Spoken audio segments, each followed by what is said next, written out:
할렐루야. 오늘은 6월 15일 목요일입니다. 오늘도 정시 매일 예배 함께 하시는 성도님들 한 분 한 분 사랑하고 축복합니다. 다 같이 사도신경을 고백하며 예배의 자리로 나가겠습니다. 전능하사 천지를 만드신 하나님 아버지를 내가 믿사오며 그 외아들 우리 주 예수 그리스도를 믿사오니 이는 성령으로 잉태하사 동정녀 마리아에게 나시고 본디오 빌라도에게 고난을 받으사 십자가에 못 박혀 죽으시고 장사한 지 사흘 만에 죽은 자 가운데서 다시 살아나시며 하늘에 오르사 전능하신 하나님 우편에 앉아 계시다가 저리로서 산 자와 죽은 자를 심판하러 오시리라.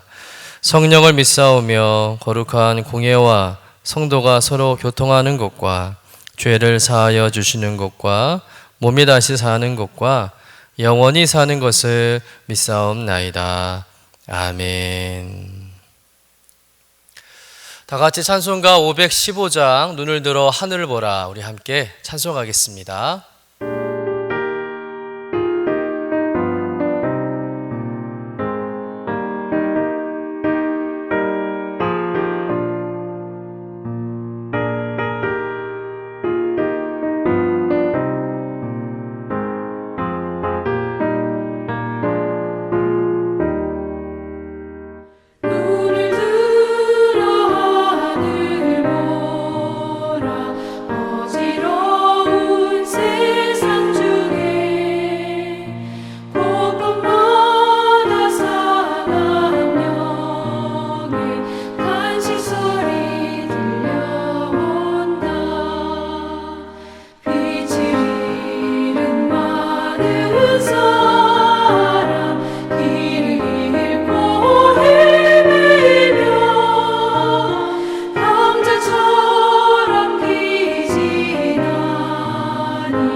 다 같이 매일의 기도 함께 드리시겠습니다. 참 평강의 주님, 오늘도 새로운 하루를 주시고 복되게 하시니 감사합니다. 하늘에 속한 자 하나님의 자녀로서의 삶을 권세로 살게 하시며 오직 하나님의 말씀을 즐거워하며 따라 살게 하심을 감사드립니다. 다윗처럼 오직 우리 주님만을 내 앞에 모시고 오직 주님만이 우리의 전부이심을 고백하는 삶이 되게 하시고 그러므로 인해 주님께서 늘 우리의 전부가 되어 주심을 경험하고 누리는 삶이 되게 하옵소서. 우리의 가정과 교회를 위해 기도합니다. 일터를 위해 간구합니다. 나라와 민족들을 위해 주님의 은혜를 구합니다. 구원과 치료와 회복의 은혜를 내려주셔서 어그러진 모든 것들이 바로 세워지게 하시고 평화를 이루게 하옵소서. 이제 일상이 된 경건의 일과를 통해서 성령의 충만, 성도의 영화를 이루게 하옵소서. 주님 사랑합니다. 언제나 자기 눈동자와 같이 우리들을 사랑하시는 주 예수 그리스도의 이름으로 기도드립니다. 아멘. 오늘 우리에게 주시는 하나님의 말씀은 예레미야가 4장 11절에서 16절까지의 말씀입니다. 함께 받들어 읽겠습니다. 여호와께서 그의 분을 내시며 그의 맹렬한 진노를 쏟으시며 시온에 불을 지르사 그 터를 사르셨도다. 대적과 원수가 예루살렘 성문으로 들어갈 줄은 세상의 모든 왕들과 천하 모든 백성이 믿지 못하였도다. 그의 선지자들의 죄들과 제사장들의 죄악들 때문이니 그들이 성읍 안에서 의인들의 피를 흘렸도다. 그들이 거리거리에서 맹인같이 방황하며 그들의 옷들이 피에 더러워졌으므로 그들이 만질 수 없도다. 사람들이 그들에게 외쳐 이르기를 저리 가라 부정하다 저리 가라 저리 가라 만지지 말라 하였으며 그들이 도망하여 방황할 때에 이방인들이 말하기를 그들이 다시는 여기서 살지 못하리라 하였도다. 여호와께서 노하여 그들을 흩으시고 다시는 돌보지 아니하시리니 그들이 제사장들을 높이지 아니하였으며 장로들을 대접하지 아니하였음이로다. 이는 하나님의 말씀입니다. 아멘. 남유다 백성들은 예루살렘 성이 무너지거나 망할 거라는 생각을 조금도 하지 않았습니다. 오늘 본문 12절에도 보면 예루살렘 성이 대적들에게 짓밟힐 줄은 아무도 예상하지 못했다고 기록하고 있습니다. 우리 본문의 말씀 읽어보겠습니다. 대적과 원수가 예루살렘 성문으로 들어갈 줄은 세상의 모든 왕들과 천하 모든 백성이 믿지 못하였도다. 예루살렘 성문으로 원수들이 쳐들어올 수 있을 거라 생각을 어느 세상 왕도 어느 민족도 하지 않았다는 것이죠. 그렇다면 왜 남유다 백성들은 자기들의 예루살렘 성이 무너지지 않을 거라 생각했을까요? 첫째 이유는 예루살렘 성은 난공불락의 요새였기 때문에 그렇습니다. 예루살렘 성은 산 위에 세워진 성입니다. 그렇다 보니까 웬만한 군대의 공격으로는 절대 예루살렘 성을 공략할 수가 없는 거예요. 승산이 없기 때문에 함부로 공격하지 못하는 것이죠. 그래서 다윗이 이스라엘 통치한 이후에 어느 민족도 예루살렘을 공략한 적이 단 한 번도 없었습니다. 그만큼 예루살렘 성은 강한 성이고 안전한 성이었다는 것이죠. 그래서 이스라엘 백성들은 예루살렘 성은 결코 무너지지 않을 거라 생각을 했던 것입니다. 두 번째 이유는 하나님께서 임재하시는 성전이 있기 때문에 결코 예루살렘 성은 무너지지 않을 거라는 그런 믿음이 있었습니다. 당연한 생각이죠. 그래서 이 남유다 종교 지도자들은 하나님이 임재하시는 예루살렘은 결코 이방 민족에게 망하지 않을 거라 그렇게 자신 있게 외쳤던 것입니다. 그러나 이미 하나님은 그들을 떠난 상태죠. 남유다 백성들의 불순종과 죄로 인해서 예루살렘 성전은 그냥 건물만 존재하는 상황이었습니다. 더 이상 하나님이 예루살렘을 보호해 주지 않는 그런 상황이 되어버린 것이죠. 그러니 예루살렘의 멸망과 파괴는 남유다 백성들에게 너무나 큰 충격이었습니다. 그런데 이런 충격적인 예루살렘의 멸망의 원인이 어디에 있느냐라는 것이죠. 물론 겉으로는 남유다 백성들의 불순종과 또 패역함에 있지만 그보다 먼저 또 근본적인 이유가 있다고 예루살렘 선지자가 밝히고 있습니다. 우리 본문 13절 말씀 같이 읽어보도록 하겠습니다. 그의 선지자들의 죄들과 제사장들의 죄악들 때문이니 그들이 성읍 안에서 의인들의 피를 흘렸도다. 예루살렘 멸망의 1차적인 원인은 당시 선지자들과 제사장들, 즉 종교 지도자들의 죄악 때문이라고 예레미야 선지자는 주저없이 고발하고 있는 겁니다. 여기서 선지자들은 예레미야 선지자를 공격하고 모함하는 거짓 선지자들을 의미하죠. 하나님께서 세우신 선지자가 아니라 당시 권력과 결탁해서 자신의 유익을 도모하는 거짓 선지자들을 말하는데, 이들은 예레미야 선지자가 전하는 말을 거짓말이라고 하면서 예레미야 말로 거짓 선지자로 모함하며 예레미야를 때리고 괴롭히고 또 감옥에 가두는 일에 늘 앞장섰던 사람들입니다. 예레미야 선지자는 남녀들 향한 하나님의 심판이 결정된 것을 전할 수밖에 없는 입장이었습니다. 즉 예레미야 선지자의 말은 뭐냐면 한마디로 예루살렘 성이 망한다는 메시지였어요. 그러니 바벨론과 싸울 생각하지 말고 항복하라는 말을 전한 것이죠. 그런데 아무리 국가가 위기 상태에 있을지라도 자기 나라가 망한다고 하고 자기 나라를 침략한 이방 민족에게 무조건 항복하라고 하면 어떤 사람이 좋아라 하겠습니까? 하지만 예레미야 선지자의 말은 하나님의 말씀이었습니다. 하나님이 이미 결정하신 일이었죠. 그렇다 하여도 남유다 백성들은 그 말을 믿고 싶지 않았습니다. 들으려 하지 않는 것이죠. 예루살렘 성은 지금까지 한 번도 다른 민족에게 정복당하지 않은 난공불락의 성이었고, 무엇보다 나라의 왕부터 모든 정치 지도자들, 종교 지도자들까지 합세해서 우리 예루살렘은 결코 망하지 않는다. 하나님께서 우리와 함께 싸울 것이고 바벨론과 싸워서 이기게 하실 거라고 주장하면서 끝까지 바벨론과의 결사항전을 촉구했던 것이죠. 모두가 헛된 생각이고 헛된 소망이었다는 것입니다. 그러면서 당시 종교 지도자들인 선지자들과 제사장들은 정치 지도자들의 입장을 변호하면서 또 권세와 유익을 누리며 많은 의인들을 죽이는 죄악을 저질렀던 것이죠. 하나님과 사람 사이의 중보 역할을 감당하고 또 백성들에게 하나님의 말씀을 바로 전하고 또 거룩한 길로 인도해야 할 영적 지도자들이 탐욕과 정욕에 눈이 멀어서 판단력이 없어짐으로 인해 백성들까지 잘못된 길로 인도한 영적 맹인이 되어버린 것입니다.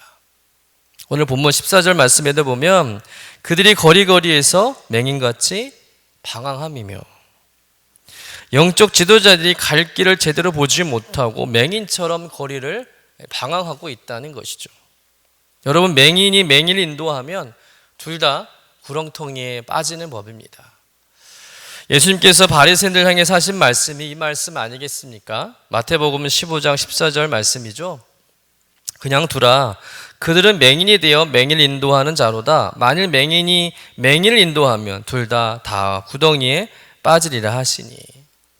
예수님 공생의 당시 이스라엘의 영적 지도자들이었던 바리새인들이야말로 영적 맹인들이었다는 거예요. 그런데 문제는 뭐냐면 이 바리새인들 영적 지도자로 믿고 따르는 백성들까지 구렁텅이에 빠진 일이 많았다는 것입니다. 그래서 많은 백성들이 예수님을 못 알아봅니다. 메시아를 인정하지 않죠. 바리새인들이 그렇게 하니까 그들을 따르는 백성들마저도 예수님을 메시아로, 그리스도로 영접하지 못하는 그런 비극이 일어나게 된 것입니다.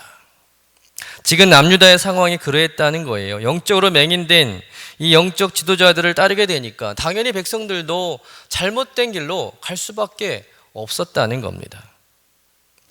여러분, 나라가 아무리 위태롭다 해도 당시 영적 지도자들만이라도 바로 섰었더라면, 예레미야 같은 심정으로 하나님과 영적으로 친밀히 교제하며 하나님의 말씀을 바로 알고 백성들 신앙적으로 잘 인도하고 이끌어 주었더라면 아마 상황은 많이 달라졌을지도 모르는 일입니다.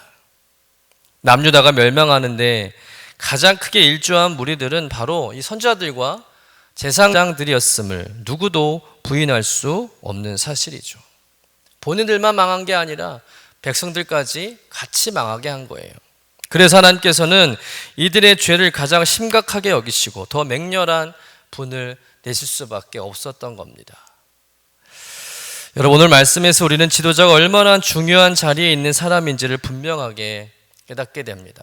여러분, 지도자는 그런 공동체의 흥망성쇠를 결정할 수 있는 정말 너무나 중요한 존재라는 것이죠. 여러분, 지도자는 비행기 조종사와 같습니다. 조종사에 따라서 그 비행이 안전할 수도 있고 또 불안할 수도 있는 거예요. 여러분, 자칫 미숙한 조종사를 만나면 비행 내내 불안하고 불편하고 급기야는 사고를 당해서 끔찍한 일을 당할 수도 있는 일이죠. 정말 생사가 달린 문제예요. 그냥 예사로운 일이 아니라는 것이죠. 그러니 여러분, 지도자를 잘 만나는 것이 얼마나 중요한 일인지를 깊이 우리가 되새겨야 할 줄로 믿습니다. 아울러 우린 좋은 지도자가 세워지는 일을 위해서 늘 열심히 간절히 기도해야 한다는 거예요. 아무나 지도자가 되는 것이 아니라 진정 겸손하며 성실하고 또 국민들을 위해 선진적으로 일할 수 있는 그런 좋은 지도자가 세워지도록 우리는 중보하며 또 기도해야 할 줄로 믿습니다. 여러분, 교회도 마찬가지입니다. 좋은 담임 목사님, 좋은 부목사님, 또 좋은 전도사님, 좋은 장로님, 속장님, 선교회장님들 같은 그런 좋은 영적 지도자들이 세워짐으로 인해서 그 신앙 공동체가 잘 세워지고 또 그 안에서 함께 신앙생활하는 모든 성도님들이 함께 행복할 수 있게 되는 줄로 믿습니다. 영적 지도자를 잘못 세우면 모든 성도가 신음하고요, 또 상처받고 또 고통스러워합니다. 그렇다고 해서 한 번 세워진 영적 지도자를 마음대로 바꾸고 또 다시 지도자를 세운 일은 무척이나 어려운 일입니다. 그럼 세상은 마음에 안 들면 그냥 갈아치우면 되겠지만 교회는 그렇게도 못합니다. 교회는 하나님의 뜻과 계획이 먼저인 곳이고 또 사랑이 먼저인 곳이기 때문에 마음에 안 들어도 사람이 함부로 할 수 없는 일이죠. 바꿀 수 없는 일입니다. 하나님의 일하심이 있기 전까지는 인내하면서 참고 안고 가야 하는 것이죠. 때문에 하나님께서 준비하시고 예비하신 좋은 영적 지도자가 세워지도록 우리가 분별력을 가져야 하고요, 더 신중하게 기도하면서 또 세우는 일을 해야 할 줄로 믿습니다. 그리고 영적 지도자와 또 그를 따르는 성도들 간에 마음의 벽이 생기지 않도록, 갈등이 생기지 않도록 끊임없는 대화와 소통이 필요한 줄로 믿습니다. 한편으로 요즘만큼 목사님들이 인정받지 못하고 또 존중받지 못하는 그런 시대가 없는 것 같습니다. 물론 시대적으로 말세이기 때문에 사탄의 악한 도모와 영향으로 인해 일어나는 영적인 공격이기도 하겠지만, 한편으론 목사님들이 성도들의 본이 되지 못한다는 것도 무시할 수 없는 일이죠. 목사님들이 나름 헌신하는 부분들도 많지만 사실 성도님들의 사랑과 헌신이 없으면 교회가 세워질 수도 없고요, 또 목회도 할 수 없는 거예요. 성도님들이 없는데 어떻게 목회를 할 수 있겠습니까? 그러니 성도님들이 늘 먼저인 것이죠. 목자의 비중이 아무리 크다 하여도 양이 우선입니다. 목사가 더 이상 왕이 아닌 거죠. 목사 마음대로 좌지우지하는 그런 시대는 아니라는 것입니다. 먼저 목사님들이 성도님들의 생각을 존중하고 또 성도님들의 마음을 헤아리면서 사랑으로 목회할 때 목사님들이 성도님들에게 존중받고 또 좋은 목사님으로 인정받는 것이죠. 분쟁하고 갈등하는 교회들을 보면은요, 성도님들의 잘못도 있지만 더 큰 문제와 책임은 목회자에게 있는 것을 종종 볼 때가 많습니다. 목사님들이 너무 자기중심적이고 자기의에 빠져서 성도님들의 말에 귀를 기울이지 않는 거예요. 그러면서 자신은 하나님께서 세우신 하나님의 종이기 때문에 누구도 함부로 건드릴 수 없다라고 서슴없이 이야기하십니다. 물론 틀린 이야기는 아니지만 본인이 그렇게 이야기하는 것은 이미 하나님의 영적 권위를 잃어버린 거나 다름없는 일이죠. 지금 한국교회와 목사님들과 성도들이 왜 존귀와 영광을 잃어버리고 세상으로부터 손가락질을 당하고 있는지 우린 스스로 자문해 보아야 한다는 것이죠. 오늘 말씀에도 보면 하나님께서 세우신 제사장들과 영적 지도자들이 세상에서 무시당하는 것을 보게 됩니다. 16절 말씀 같이 읽어보겠습니다.